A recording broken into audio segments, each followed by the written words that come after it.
Down from the days of our pioneer fathers, the people of Western America have been characterized by their strong spirit of cooperation. By this means, they have fashioned our great Western Empire with its priceless treasure of natural resources. Nature's abundance sustained our hardy forefathers.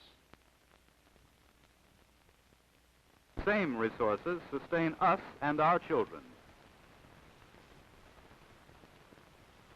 Fire is man's best servant, but the worst enemy of our natural resources.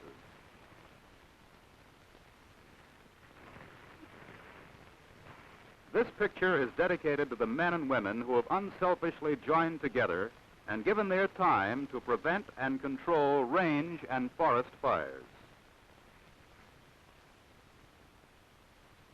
Our valuable western lands suffer a heavy loss from fire, often carelessly or deliberately started.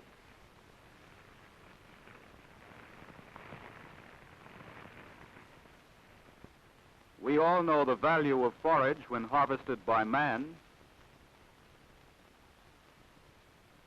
Similar values exist in our grass and brush lands where cattle and sheep do the harvesting. The toll taken by fire on our property, forage, timber, and watersheds is tremendous.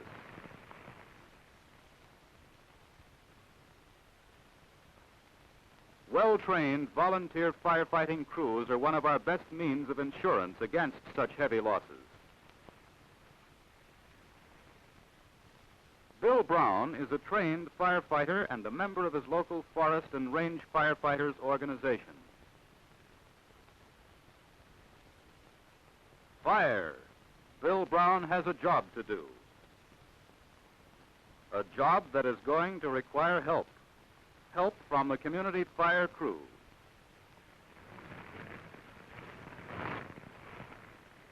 Prompt action is necessary. Bill and his wife leave to report the fire to a neighbor who is the local fire warden. Jim Thompson is the leader of this community fire crew, organized and trained to fight fire on short notice.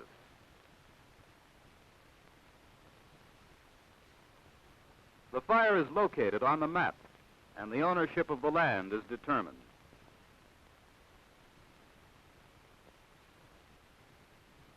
The organization chart lists the service having jurisdiction over the land, the names of the crew members, and the location of tool caches.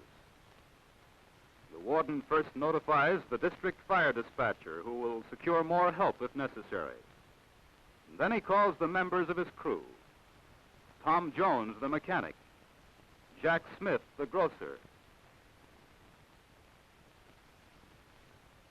And the rancher, Harry Thomas, who will bring his helper, Charles West.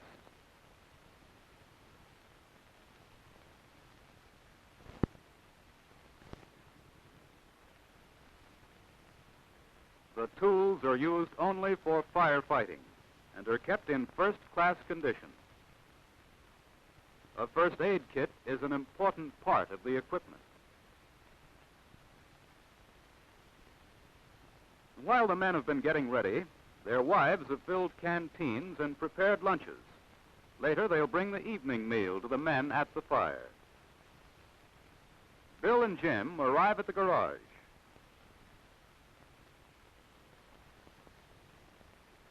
Tom Jones changes his greasy clothes. They're dangerous on a fire. He puts on heavy shoes. The warden picks up more tools.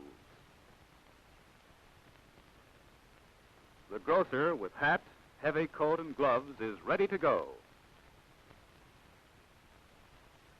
Little time is lost because they were prepared. The rancher, Harry Thomas, and his helper are waiting.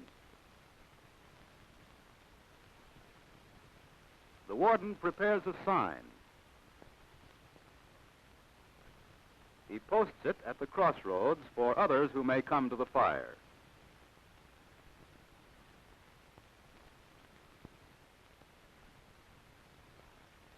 The warden parks the car in a safe place close to the fire where it will not be in danger if the wind changes.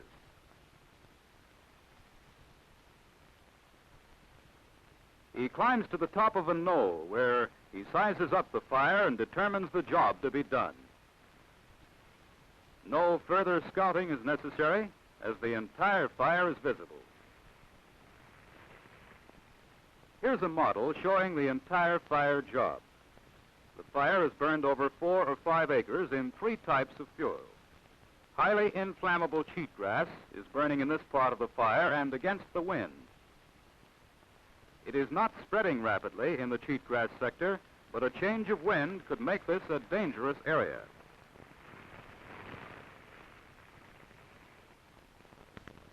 In the heavy sagebrush area, the fire is spreading rapidly, fanned by the wind, and is burning toward a larger area of heavier sage in another drainage.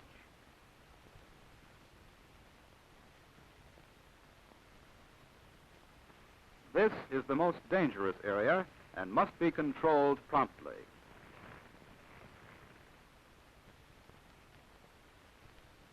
This is the juniper area. The fire is burning furiously, but is not as hazardous as in the sagebrush sector because it's moving toward a less dangerous area.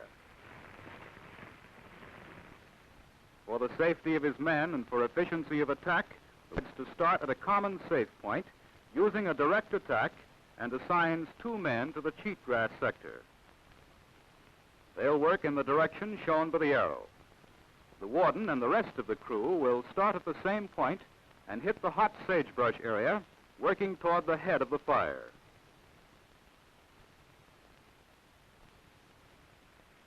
Returning to his crew, the warden assigns 2 men to the cheatgrass sector and appoints 1 man to take charge.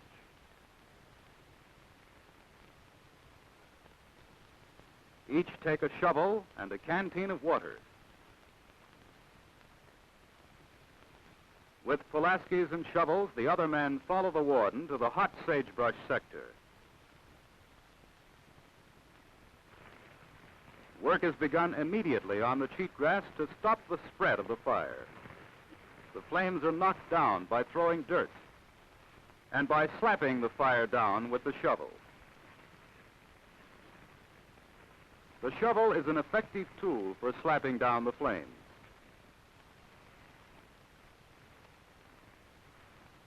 In some spots, fuel is removed by lightly scraping a narrow line. Using the shovel with a lever action across the knee makes this work easier. Smoldering fuels close to the line are dangerous. They are scattered into the burned area.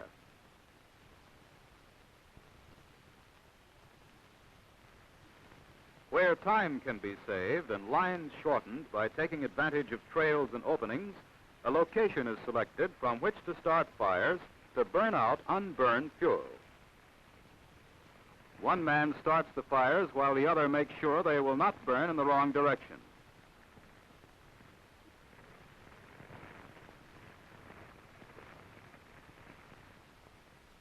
In order to portray the burning out process more clearly, this model shows the action near a hot fire line. The burnout line will be constructed here because there is less fuel along this line and it's shorter. The firing will start at this point and follow the located line. The arrows show the direction the fires will burn.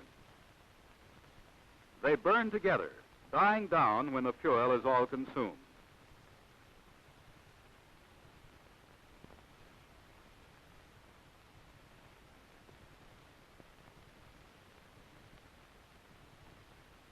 The men continue working on the cheatgrass area. On the sagebrush sector, the warden and his men are stopping the spread of the fire. They are spaced about 10 feet apart to provide plenty of working room. The warden directs the work, carries extra tools, and keeps on the lookout for fire hazards affecting the safety of his men. The lead man has the toughest job because he's working where the fire is hottest. He must work rapidly without pause until he needs a rest. Then he steps out of the line and the next man takes his place. By this system, each firefighter has his turn at the hot front.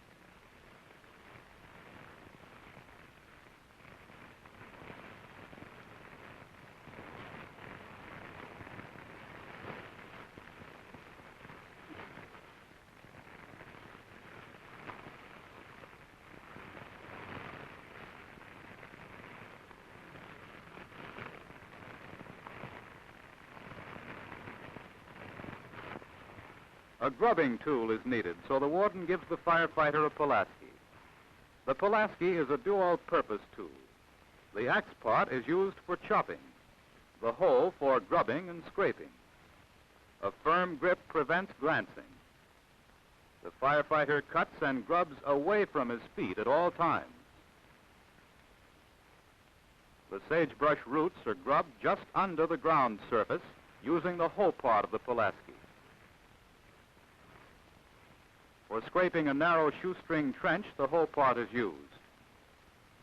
For removing loose material, the side of the Pulaski is used.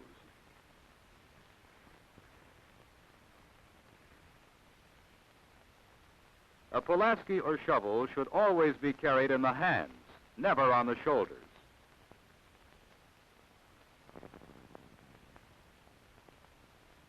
Clearing, grubbing, or scraping has been done only where necessary.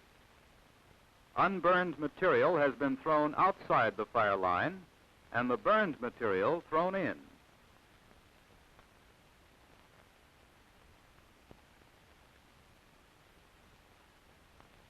A narrow line at this point was sufficient. Some sections do not require any line construction because of natural barriers or a scarcity of fuel.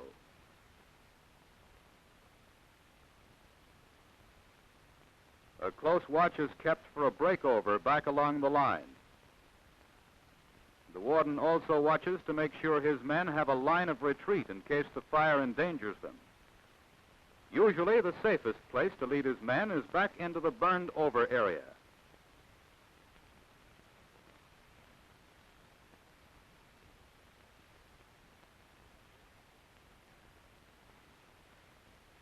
He is also on the lookout for spot fires, which may be caused by sparks blowing across the line. One is started, and a firefighter is sent to bring it under control. At the spot fire, the firefighter uses the same methods followed on the main fire. He throws dirt to knock out the flames and constructs a light trench. He has stopped the spread of the spot fire and will check later to make sure it is completely out. The warden has observed some weak spots back along the line and sends a firefighter to strengthen them.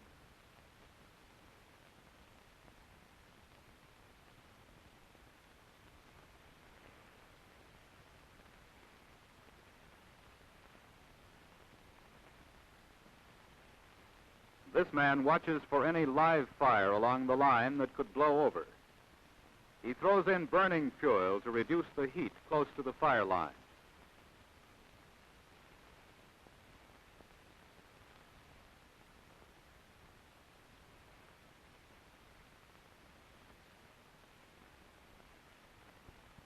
He scrapes the fire along the edge of the line into the burned area.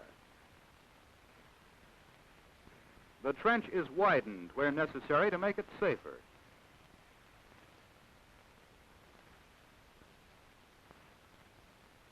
He feels for fire where no trenching was done to make sure that a hidden spark will not flare up. The two men assigned to the cheatgrass sector have stopped the spread, strengthened the fire line on their return, and now join the other men.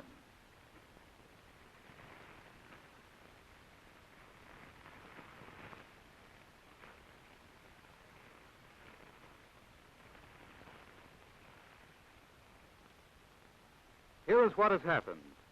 The four-man crew has stopped the spread on the sagebrush sector.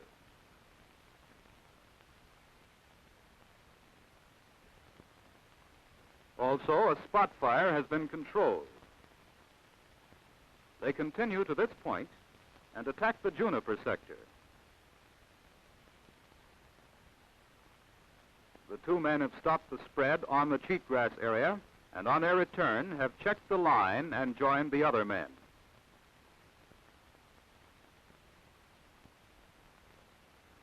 The crew is now organized into an attack team, two men throwing dirt, one limbing and clearing, and two building a shoestring or narrow line and scraping in. This direct attack against flame can be used on short, hot sections only, but never against a large burning front.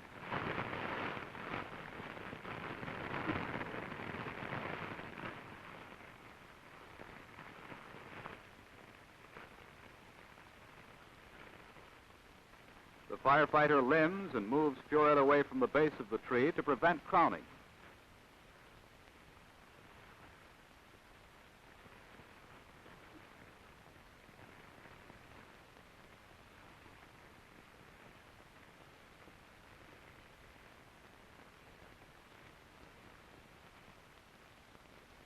He clears hazards and robs the fire of fuel.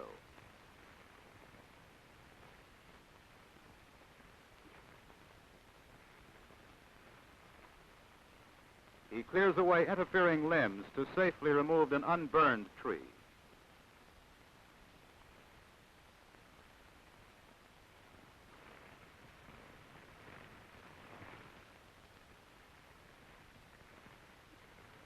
With a Pulaski, he scrapes a shoestring trench only where necessary.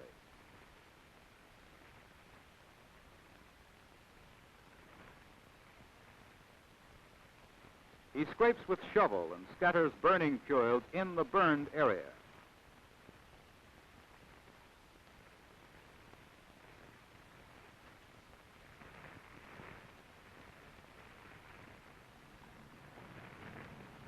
From this single tree, sparks are scattering and causing additional fires. The fire in this tree must be put out. A combined attack by several men is required to remove this hazard.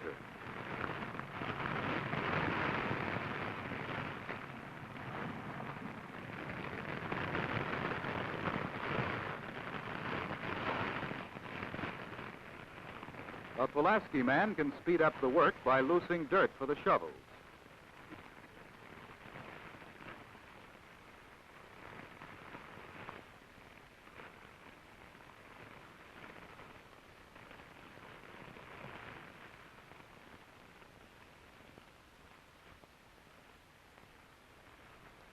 In burning grass, a bushy tree makes an effective broom for knocking fires down quickly.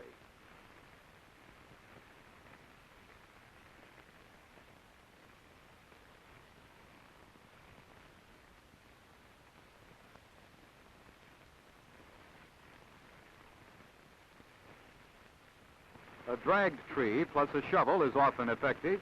Being dangerous, it should be used with caution.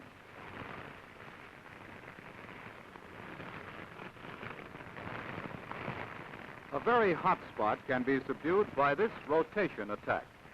The force of the dirt and its effectiveness is increased by throwing the dirt over the shoulder, as these men are doing.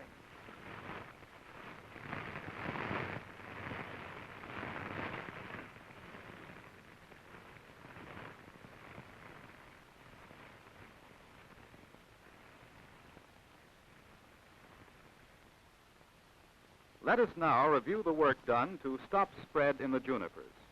It was necessary to clear a wide line through the trees.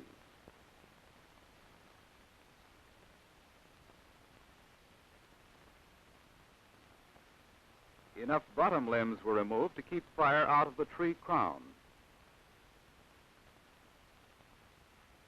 The trench was built wide enough to keep the fire from spreading. A shovel width was sufficient. Fuels and other conditions made it unnecessary to clear or trench in this area. Here is the situation as it now stands. The entire edge has been worked.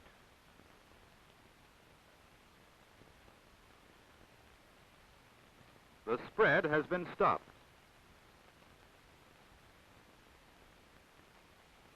After spread is stopped, line strengthening begins. The crew will strengthen the line with special attention at these heavy fuel areas in the juniper and the sagebrush. The men are organized into a line-building crew. They work about 10 feet apart. No one passes the man ahead of him. Each man works until told to move ahead by the man behind him.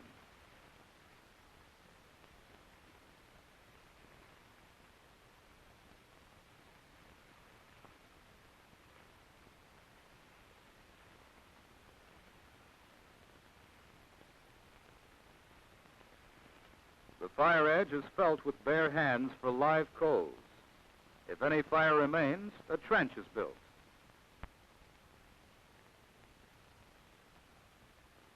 This line strengthening will be continued on all the remaining hot edges of the fire.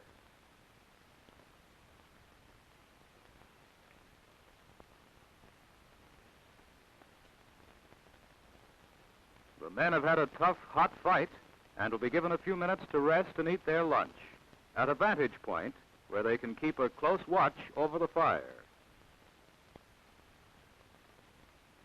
For the final work, the warden outlines the next steps to be taken.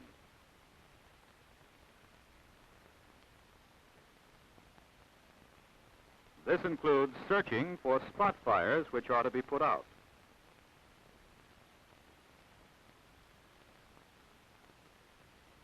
The area toward which the fire had been spreading is carefully checked.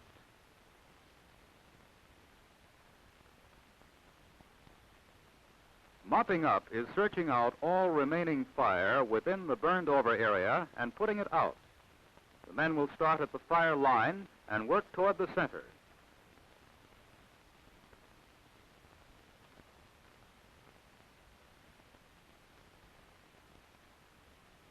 Two of the men will search for spot fires while the rest of the crew will work on mop-up.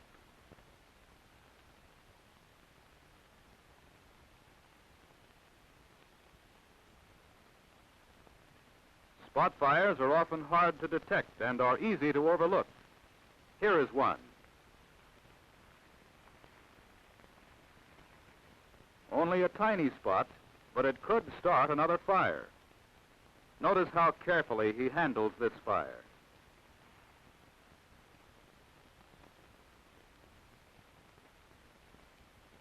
He buries and spades it in mineral soil.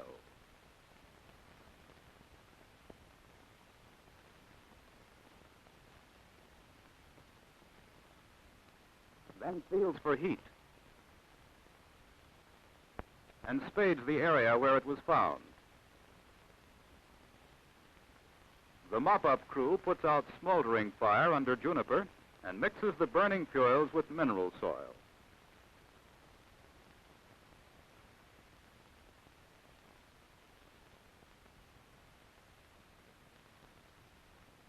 A burning stump is mopped up by chipping off the hot coals. All inflammable material around the base is removed down to mineral soil. Hot roots are dug up.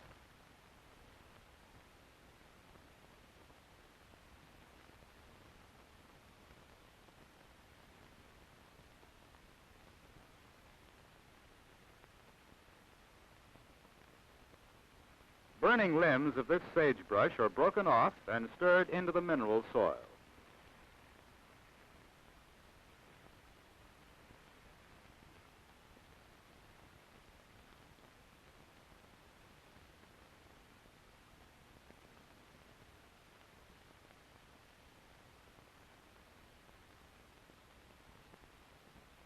He feels for hot coals that are not smoking on this sage stump. The stump is dug up and spaded into mineral soil.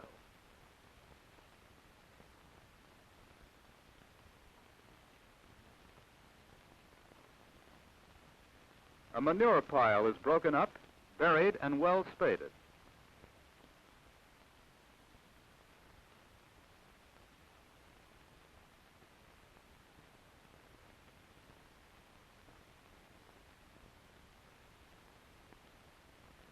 A burning anthill is dug out, scattered and mixed with mineral soil. The mop-up work is continued until the last spark is out.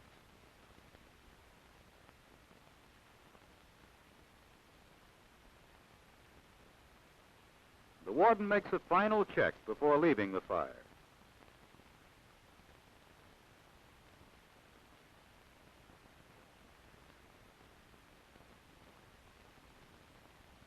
He feels with bare hands those spots where fire might remain to make sure it is out. As an extra precaution, a man is left to hunt fire which might have been missed. He will remain until it is out cold.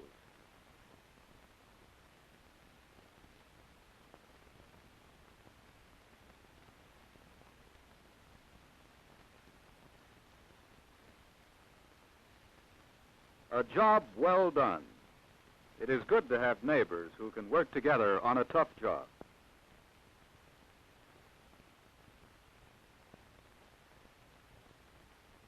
Together they help protect the range, our wildlife, our timberland, and valuable watersheds upon which all of us depend. Through the cooperation and hard work of the local ranchers, the garage men, storekeepers, cattlemen, sheepmen, and all other community firefighters, we can carry on the fine tradition of cooperation and self-reliance founded by our forefathers. And we accept our responsibility of protecting our great wealth of natural resources.